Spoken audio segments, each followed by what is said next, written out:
নিচের ছবিটা ভালো করে দেখে নাও। আমি বুঝতে পারছি না এটা আদৌ বিজেপি তো নাকি টিএমসি, বুঝতে পারছি না।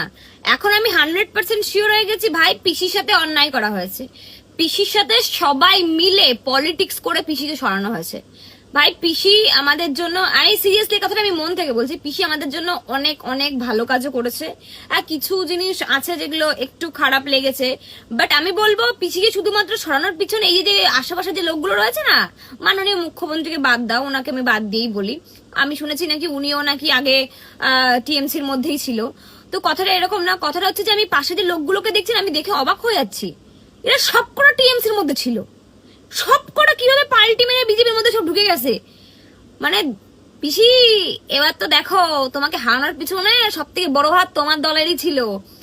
পিসি তোমার 1500 টাকাও পাইলাম না, আর এর তো এমনি আমি পাবো না। আমার বড় এখন আপাতত গাড়ি কিনে ফেলছে, তাই অন্নপূর্ণার টাকাটাও আমি পাচ্ছি না। তো মাননীয় শুভেন্দু অধিকারীর কাছে আমি, মুখ্যমন্ত্রীর কাছে আমি একটাই আবেদন করছি। যাই হোক আমার উচ্চারণ একটু ভুল হয়, কারণ আমি উচ্চারণ অনেক জায়গায় ভুল করে ফেলি। তো আপনি না অন্নপূর্ণার টাকাটা হচ্ছে, অন্নপূর্ণা না সরি, লক্ষ্মীর ভান্ডারের টাকাটা যদি একটু লেটও হয় তাও আপনি দেবেন, হ্যাঁ। কারণ অনেক অনেক গরিব মানুষরা এই টাকার পর ডিপেন্ড করেই বেঁচে রয়েছে।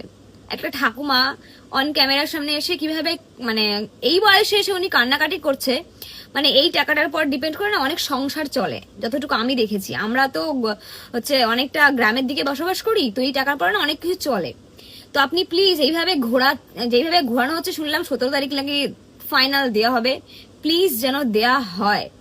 মানে আপনার মানে এতগুলো লোক অ্যাড হয়েছে তো দেখে না হেভি ভয় লাগছে। মানে সব তো হচ্ছে পাল্টিবাজ মানুষ, তো তারপরে দেখা যাবে অন্য লক্ষ্মীর ভান্ডারটাও কেমন জানি কি হয়ে যাবে। যদি কথাগুলো খারাপ লেগে থাকলে তাহলে সবার কাছে মাপ চেয়ে নিচ্ছি ভাই, আগে থেকে গালাগালি দিস না। আমার মনে হয় লক্ষ্মীর ভান্ডারটা দেওয়া দরকার, কিন্তু এই মানুষগুলোকে দেখে আমি প্রচন্ড ঘাবড়ে যাচ্ছি, ওই জন্য আর কি ভিডিওটা বানালাম। আরে এ কি দেখছি, রচনা দিদি তো এখন বিজেপির ফ্যান হয়ে গেছে। আগে যখন টিএমসি তে ছিল না, তখন দিদি চারিদিকে শুধু ধোঁয়ার ধোঁয়া দেখতে পাচ্ছিল, আর এখন বিজেপি পার্টি আসার পরে দিদি এখন ধোঁয়া, পুরো ধোঁয়া কাটিয়ে মালপোয়া দেখতে পাচ্ছে। আরে পাল্টিবাজ দিদি নাম্বার 1 থেকে বাদ পড়াতে রচনা ব্যানার্জির মাথার তার ছিঁড়ে গেছে। ওরা সবাই নাকি এখন ভারতীয় জনতা পার্টি। তাহলে আমরা কি? না মানে আমরা এত কষ্ট করে বিজেপিকে জিতালাম, আর ইন্দ্রা দিদিকে ভোট দিয়ে এখন বলছে আমরা নাকি ভারতীয় জনতা পার্টি। মানে সেই অভিনয় না, অভিনয় মাইরি আপনার একদম সেরা। মানে এতদিন এই জনতা পার্টি কোথায় ছিল? দিদি চটি চেটে চেটে তো একেবারে পরিষ্কার করে দিয়েছিলেন, এখন তো দেখে আর দিদির চটিটার কিছু নেই, ওই এমনি বিজেপির গুণগান করতে শুরু করে দিয়েছেন, তাই না? আপনাদেরও বরিহারি লজ্জা শরম কিচ্ছু নেই, তাই তো? টাকা ঢুকেনি না অন্নপূর্ণা ভান্ডারের, জীবনও ঢুকবে না। যতদিন ধরে ওই অঞ্চল বা পৌরসভায় ওই টিএমসি চোরের দলদের তাড়াতে পারবেন না, ততদিন ধরে আপনাদের গরিব মানুষদের অ্যাকাউন্টে সেই টাকাটা ঢুকবে না। আপনারা যে ফর্ম জমা দিয়েছেন তারা তো কাজই করেনি, তারা সরকারকে শুধু বদনাম করার লক্ষ্যে আছে। তাদের উদ্দেশ্য সরকারকে বদনাম করাতে হবে, এটাই তাদের 1 নাম্বার উদ্দেশ্য। তাই তারা কাজ করছে, তাদের চীনা পরিচিত, তাদের সেই জানাশোনা এই টিএমসি নেতাদের বউদের, যারা আগেই তারা টিএমসি করতো, তাদের কাজ করছে স্পেশাল ভাবে। আর গরিব মানুষ, বিজেপি কর্মীর পরিবারেরা তারা বঞ্চিত হয়ে যাচ্ছে। পাচ্ছে 2-1 কুঞ্চিত, 2-1, সবাই পাচ্ছে না, অনেকেই পায়নি। আর টিএমসি পার্টির লোকের বউদের কখনো দেখেছেন মিছিল করতে যে টাকা পায়নি? তারা তো বলছে না, কারণ আমার চোখে অনেক প্রমাণ, তারা আগেই পেয়ে গেছে, ওই মাসেও পেয়েছে, এই মাসেও পেয়েছে। তারা চুপচাপ টাকা পেয়ে সবার আগে তারাই টাকা পেয়েছে।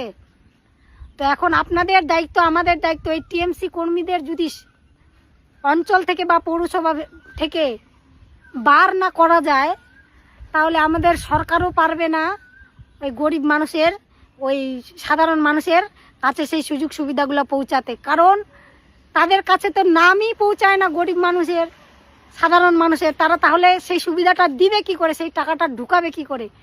আর সেই নাম পাঠানোর কাজ করে অঞ্চল থেকে, পৌরসভা থেকে, তারা নামই পৌঁছায় না। এবারে ভাবুন, সরকারকে দোষ দিয়ে খামাখা লাভ নাই, সরকারের এখানে কোনো হাত নেই। সরকার বারবার বলছে আমি তো টাকাটা ঢুকাতে চাই সমস্ত মা বোনদের। এতগুলা মানুষের টাকা ঢুকলো তো বেছে বেছে তাদেরই বেশি ঢুকেছে। হয়তো 70% টিএমসি কর্মীদের বইয়ে ঢুকেছে, 30% ওই অন্যান্য গরিব 2-1 গরিব বা বিজেপি কর্মীর অ্যাকাউন্টের বইয়ে ঢুকেছে। তাছাড়া বেশি টিএমসিরাই ঢুকেছে, এটা আমার কাছে অনেক প্রমাণিত আছে। তাই সরকারকে বলবো এদের তাড়াতাড়ি পরিষ্কার করুন, না হলে এরকম করে চলতে থাকলে গরিব মানুষ আর সুযোগ সুবিধা পাবে না, পুনরায় ওরকম দুর্নীতি করাই শুরু হয়ে যাবে, দুর্নীতির মতোই রাজ্যটা আবার শুরু হয়ে যাবে। পরিবর্তন হয়েছে ঠিকই, এরা কিন্তু আপনাকে বদনাম করার উদ্দেশ্যে আছে, আপনাকে এরা মেনে নিতে পারছে না। দিদি চলে গেছে ঠিকই, দিদি এদের অন্তরে বসে আছে, দিদির হয়ে এখনও কাজ করছে না।